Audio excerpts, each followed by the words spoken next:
मैं कांग्रेस के प्रवक्ता का भी रुख करूंगा। केतन जायसवाल हमारे साथ जुड़े हुए हैं। केतन जायसवाल जी, मुस्लिम तुष्टीकरण का मुद्दा पिछले कई चुनाव को उठाकर देख लीजिए, ये बनता ही बनता है और सबको पता है कि एक बड़ा वोट बैंक है। 112 सीटों में से ज्यादातर सीटें टीएमसी के खाते में जाती हैं। झोली भर भर करके मुस्लिम वोट देते हैं टीएमसी को। क्या हुआ ऐसा कि कांग्रेस का जनाधार मुस्लिमों के बीच से कम हो गया? एक वक्त, एक दौर था जब मुर्शिदाबाद, मालदा में कांग्रेस का सिक्का चलता था। धीरे धीरे धीरे धीरे करते करते आप वहां से गायब हो गए। क्यों ऐसा? आपने सबसे ज्यादा उम्मीदवार चुनाव में इस बार उतारे हैं, अगर मैं गलत नहीं हूं तो। लेकिन क्यों ऐसा है कि मुसलमान आप पर भरोसा नहीं कर रहा? जी देखिए, सभी को नमस्कार। देखिए 2016 के पहले, 2019 के पहले बंगाल में की राजनीति में धर्म नहीं होता था। हमारे यहाँ धर्म की, जात की राजनीति नहीं होती थी। हमारे यहाँ कास्ट पॉलिटिक्स नहीं होती थी, क्लास पॉलिटिक्स होती थी। पर ये दुर्भाग्य है कि 2016 में जो रिजल्ट आया कि कांग्रेस और लेफ्ट ने जब अलायंस में लड़ा था, उस समय हम सरकार से, और हमारी जो वोट परसेंटेज जो कमी थी वो 4-5% का ही रह गया था। तो तृणमूल कांग्रेस को लगा कि अब हम ज्यादा दिन तक सत्ता में नहीं रह पाएंगे। तो तृणमूल कांग्रेस और भाजपा ने मिलकर 2019 के चुनाव से बंगाल में शुरू की, ध्रुवीकरण और सांप्रदायिकता पर चुनाव होगा। 19 में डिविडेंड मिला। आप 2021 में देख लीजिए, 2016 में जहां कांग्रेस के 47 एमएलए थे, हम मुख्य विपक्षी दल थे, मालदा, मुर्शिदाबाद जैसे जगहों पे हमारा डोमिनेंस हुआ करता था। 2021 में भाजपा और तृणमूल कांग्रेस ने मिलकर जो सीए एनआरसी का जो एक मुद्दा उठाया, देखिए मैंने किसी के बीच में नहीं बोला था, मैंने सभ्यता के साथ सबको थोड़ा आंकड़ा समझना चाह रहा हूँ। 41 मैं सबसे सभ्यता की अपेक्षा रखूंगा क्योंकि मैंने बड़ी सभ्यता से सबकी बात सुनी। मैं सुना, लेकिन मैं 2021 में आप 41 सीटों पे थे। 2021 में आप 41 सीटों पे थे, ये मैं समझना चाह रहा हूँ, ये मैं जानना चाह रहा हूँ थोड़ा सा। प्रति जो थोड़ा 2021 में कितनी सीटें आई थी कांग्रेस की? 2021 के जब हम चुनाव में थे, हम मुख्य विपक्षी दल थे। हम कहाँ पे मुख्य विपक्षी दल थे 2021 में? ये इनसे जरा पूछिए तो ये जानकारी ये कैसे दे रहे हैं एक नेशनल चैनल पे?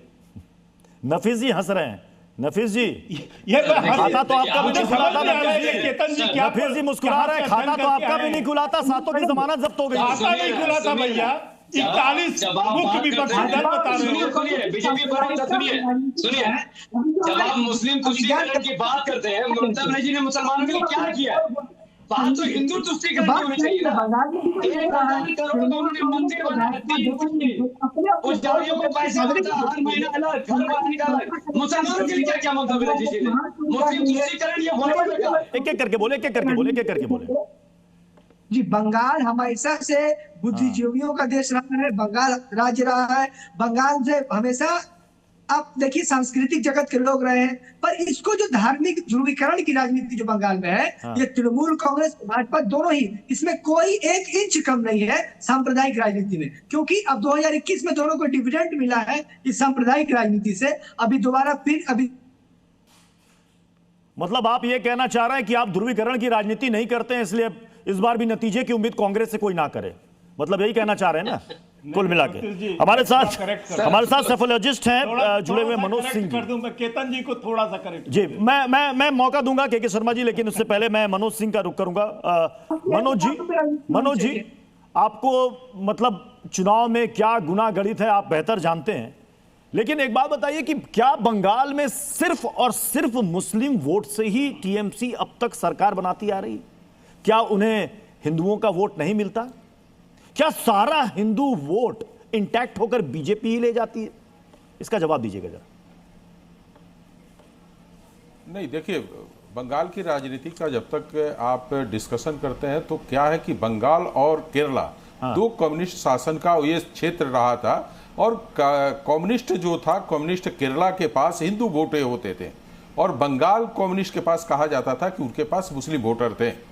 और ये हिंसा जो कराई जाती थी सरकार के द्वारा कराई जाती थी ताकि मुस्लिम ध्रुवीकरण बना रहे और वो 7 पार्टियों का रहे, और उसी के रूप को टीएमसी ने अपने बंगाल अपनाया। बंगाल में ऐसा नहीं है कि टीएमसी के पास हिंदू वोटर नहीं है, हिंदू वोटर नहीं है तो जो कलकत्ता प्रेसिडेंशियल जो कहा जाता है, जहां पे 105 सीटें हैं, वहां पे 90 सीटें जीतकर कैसे आ सकती है? तो उसके साथ हिंदू वोटर हैं। माँ माटी और मानुष की जो बात उन्होंने कहा था, तो बंगाली अस्मिता को लेकर वो समेटना चाहते वोटर था। और वो डर किसका था कि भारतीय जनता पार्टी आएगी तो मुस्लिमों को देश से बाहर निकाल देंगे, यानी बांग्लादेश भेज देंगे। तो इस डर को मुसलमानों के अंदर टीएमसी ने बनाए रखा और अपने हिंदू वोटरों को क्षेत्रीयता के नाम पर उसको बना के रखा। लेकिन ये सारी चीजें इस बार बदलते हुए दिख रही है। दिखने का कारण क्या है कि जो पिछली गलतियां भारतीय जनता पार्टी ने बंगाल में की थी, उस पर एक एक चीजों पे सुधार किया उन्होंने। सबसे पहले उन्होंने क्या किया कि जो एग्रेसिव कैंपेनिंग था उनका 2021 को, उसको उन्होंने डाउन किया कि हमें एग्रेसिव कैंपेनिंग नहीं करना है। उससे क्या होता है कि जो लोकल माने बंगाली कहिए, बांग्ला भाषी जो कहिए, वो डरते थे और पोल तक नहीं जा पाते थे। तो उसको कैंपेनिंग को धीरे किया। अभी टीएमसी की एक रणनीति है कि भाई किसी तरीके से हिंसा हो, लोग आगे आए, जिससे क्या होगा कि टीएमसी के कार्यकर्ता जो है वो बहुत एग्रेसिव है, वो लड़ना जानते हैं कि मुझे चुनाव में लड़ना है, और लड़कर जब आगे बढ़ेंगे तभी हिंदू वोट कम होगा और पोल जो होगा भी वो हमारे। ये बंगाल का सियासी मिजाज बहुत समय से यही चला आ रहा है। मैं स्वयं पुरोहित जी हमारे साथ जुड़ चुके हैं फिर से।